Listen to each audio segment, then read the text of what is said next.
Ibu Rina, sebut saja begitu, menerima pesan WhatsApp dari nomor yang tidak dia kenal. Pesannya berisi foto KTP anaknya, foto selfie anaknya, dan tulisan besar, "Anak Anda penipu belum bayar hutang." Anaknya 24 tahun, fresh graduate, sedang cari kerja. 3 bulan sebelumnya dia pinjam 500.000 lewat aplikasi yang muncul di iklan Instagram. Prosesnya gampang, tidak butuh jaminan, cair dalam hitungan menit. Waktu itu pinjamannya untuk bayar kos, dia pikir bisa bayar dari gaji pertama. Tapi bunga hariannya 1%, gaji pertama tidak cukup. Dia pinjam di aplikasi lain untuk nutup yang pertama, lalu aplikasi ketiga untuk nutup yang kedua. Dan akhirnya ibunya yang menerima pesan itu.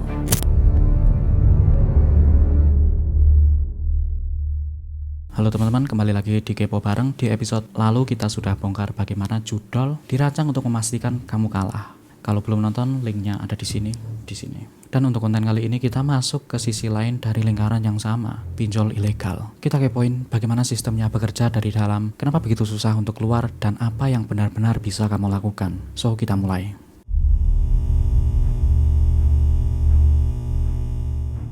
Sejak 2017 sampai pertengahan 2025, OJK melalui Satgas Pasti sudah memblokir lebih dari 11.000 entitas pinjol ilegal. 11.000. Bayangkan kalau ada 11.000 warung ilegal yang sudah ditutup paksa pemerintah. Dan aku pun masih heran, kok masih ada yang berani buka? Dan jawabannya secara teknis sederhana, dan itu yang membuat masalah ini susah diselesaikan. Pinjol ilegal tidak punya kantor yang bisa disegel, tidak punya aset yang bisa disita. Mereka hanya butuh server yang bisa disewa dari mana saja, domain baru yang bisa dibeli dalam hitungan menit, dan aplikasi baru yang diupload ke toko aplikasi. Satu aplikasi diblokir hari ini, aplikasi baru dengan nama berbeda bisa muncul esok hari. Satgas Pasti menyebut ini sebagai fenomena berganti baju. Pelaku yang sama, sistem yang sama, nama yang berbeda. Dan mereka sangat pandai memasarkan diri. Iklan mereka muncul di Instagram, TikTok, YouTube. Tampilan aplikasinya profesional. Nama brandnya terdengar seperti fintech resmi. Sepanjang 2024, Satgas Pasti menerima 15.162 aduan terkait pinjol ilegal dari 16.231 aduan total yang masuk.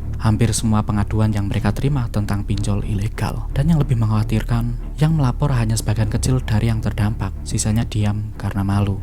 Ada satu hal lagi yang perlu aku luruskan sebelum lanjut. So, tidak semua pinjol itu sama. OJK per Juni 2025 mencatat ada 96 perusahaan fintech P2P lending yang punya izin resmi. Mereka terdaftar, diawasi, ada mekanisme pengaduan yang jelas. Yang kita bahas hari ini bukan mereka. Yang kita bahas adalah pinjol yang ilegal, yang tidak punya izin, tidak terdaftar, beroperasi di luar regulasi apapun. Cara bedanya simpel. Cek di ojk.go.id, kalau tidak ada di sana, nggak usah pinjam. Dan satu peringatan tambahan, terdaftar dan berizin resmi itu dua status yang berbeda. Selalu cari yang sudah berizin, bukan sekedar terdaftar. So, sekarang kita masuk ke bagian yang paling penting. Bagaimana sistem bunga mereka bekerja?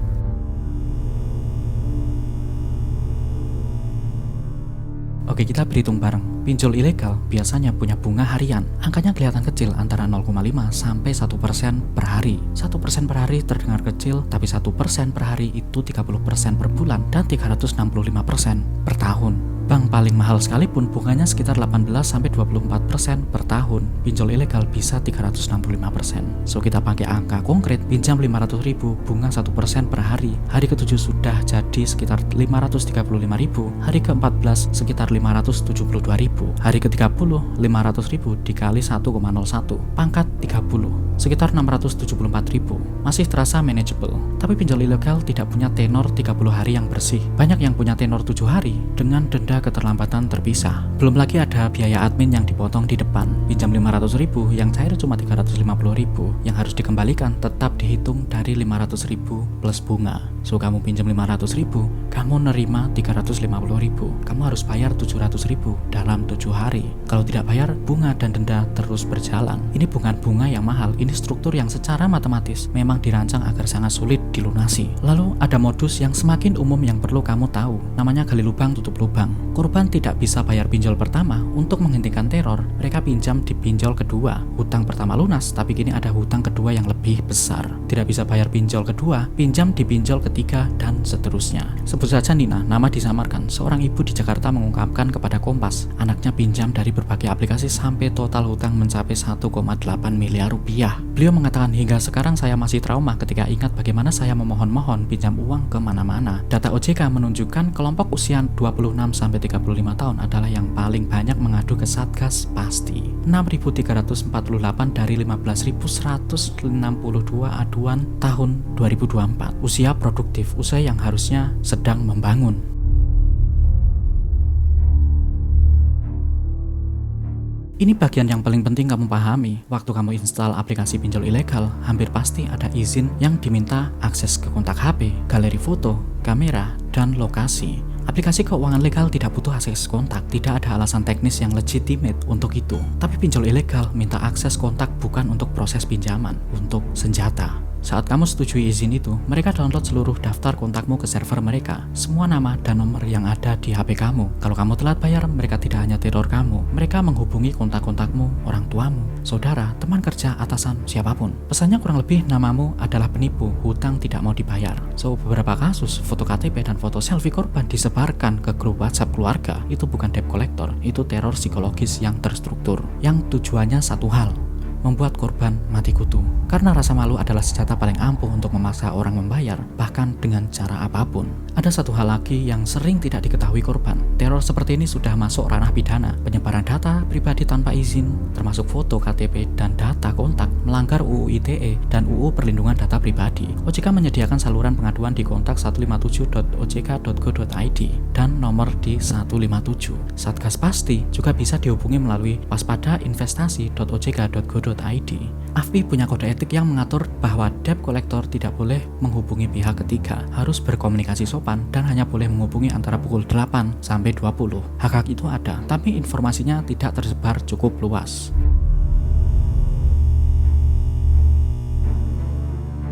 Kalau kamu nonton kontenku sebelumnya tentang judol, kamu mungkin sudah mulai lihat polanya. Judol dan pinjol ilegal bukan dua masalah yang terpisah. Mereka adalah dua bagian dari ekosistem yang sama. Data PPATK sangat eksplisit soal ini. Dari 8,8 juta pemain judol di Indonesia pada tahun 2024, 3,8 juta diantaranya punya pinjaman di luar jalur perbankan resmi. 3,8 juta orang. Lebih dari sepertiga pemain judol sedang juga berhutang di luar sistem keuangan formal. Polanya hampir selalu sama. Seseorang coba judol menang kecil di awal karena honeymoon period yang kita bahas di konten sebelumnya. Merasa bisa, tambah modal, kalah, butuh modal lagi, tidak punya uang, pinjol terasa seperti solusi cepat. Masuk pinjol untuk modal judol, judol lagi untuk bayar pinjol, kalah lagi, pinjol lagi. Dua sistem dengan desain yang hampir identik. Keduanya menjanjikan sesuatu yang terasa mudah di awal. Keduanya punya mekanisme yang memastikan kamu masuk lebih ke dalam. Keduanya menggunakan psikologis untuk mempertahankan perilaku itu. Kepala PPATK, Ivan Yustiavandana, bilang eksplisit dampak sosial dari persoalan besar kecanduan judol ini adalah konflik rumah tangga, prostitusi, pinjol, dan lain-lain. Pinjol disebutnya sebagai dampak sosial dari judol. Kalau kamu belum nonton konten sebelumnya, link ada di deskripsi atau di end video. Jangan lupa subscribe. Oke, lanjut, ada satu hal lagi yang bikin lingkaran ini semakin sulit diputus.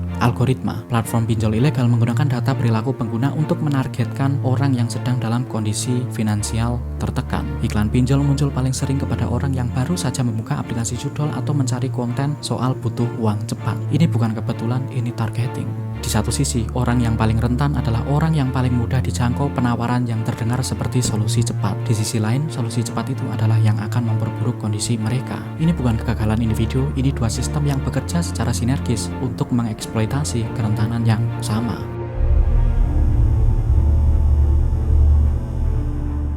Kalau kamu sudah terlanjur terjerat, ini bukan akhir.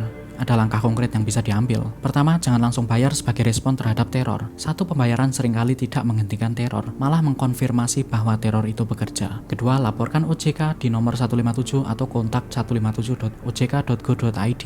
Selain itu, polisi bisa menerima laporan soal teror dan penyebaran data. Ketiga, cabut izin akses aplikasi. Setting HP, apps, nama aplikasi, permissions, cabut akses kontak, foto, dan lokasi. Ini tidak menghapus data yang sudah mereka ambil, tapi setidaknya menghentikan pengambilan pengambilan data yang lebih lanjut. Keempat, keluarga dan teman yang dihubungi debt collector ilegal, mereka bisa abaikan. Secara hukum mereka tidak punya kewajiban membayar hutang orang lain. Kelima, cari bantuan hukum. YLBHI, Yayasan Lembaga Bantuan Hukum Indonesia, menerima kasus pinjol di ylbhi.or.id.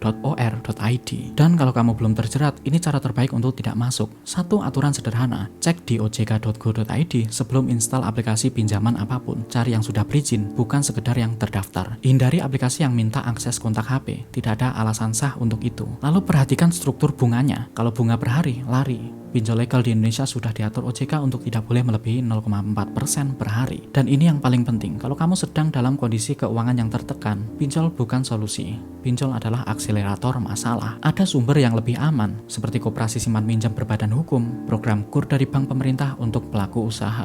Dan memang tidak secepat pinjol, tapi setidaknya tidak menghancurkan hidupmu.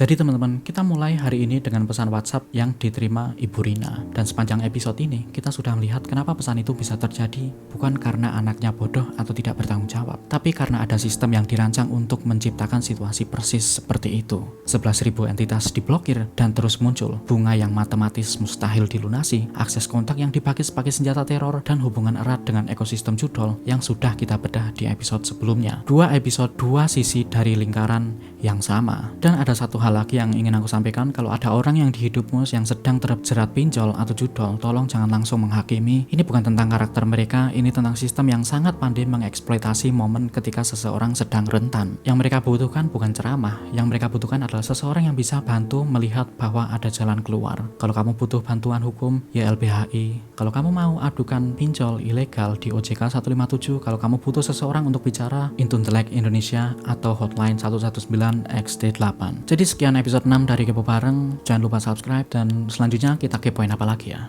Coba tulis di komentar.